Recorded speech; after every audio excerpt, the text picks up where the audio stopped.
నిశ్చితార్థమైనప్పుడు లెక్క. ఇందాక పాస్టర్ గారు చెప్పారు, ఏసఐ గారు తన కాలు బాగోపోయినా యాక్సిడెంట్ అయినా నా కోసం అక్కడికి ఎంతోమంది వచ్చి ఉంటారు, వారి కోసం నేను వెళ్ళి వారికి బోధనలు చేయాలి అనే ఒక్క ఏకైక లక్ష్యం ఆయన అక్కడి దాకా నడిపించింది.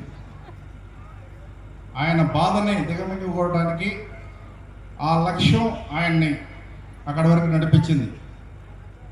అందువల్ల అందరూ ఒక లక్ష్యంతో కుటుంబానికి సొసైటీకి ఉపయోగపడే విధంగా పనిచేయాలని, అట్లనే ఇక్కడికి వచ్చిన ప్రతి ఒక్కరి మీద ఆ ప్రభు అయిన యేసయ్య దీవెనలు ఉండాలని, అందరికీ కూడా ఆయురారోగ్యాలు ప్రసాదించి చదువుకునే వారికి మంచి చదువుని, వ్యాపారం చేసేవారికి మంచి వ్యాపారాన్ని, అట్లానే వ్యవసాయం చేసేవారికి మంచి వ్యవసాయాన్ని, ఆదాయాన్ని, అట్లనే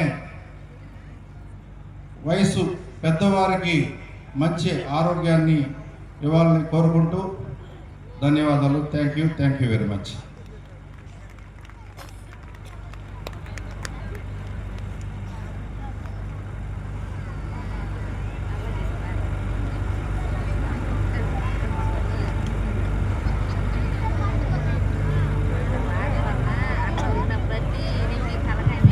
ప్రైజ్ ది లార్డ్.